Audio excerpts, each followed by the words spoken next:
above sea level. Dito sa taas yan ha. Kasi ginawa nila ito, dinisign nila ito para madaanan ng mga sasakyan. Yan, maraming sasakyan dumadaan dito.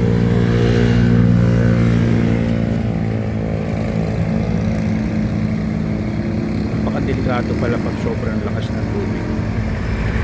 Hindi ko lang alam kung ano yung zero risk na sinasabi nila dito. Pero nagkaroon ng malaking damage ang bagyong Karing last year. Dito banda nasira yung tawag na dike sa Pampanga. Last year may Baisia dike. So siguro load sa ibang araw kung na lang pupunta ng may Baisia dike na nasira.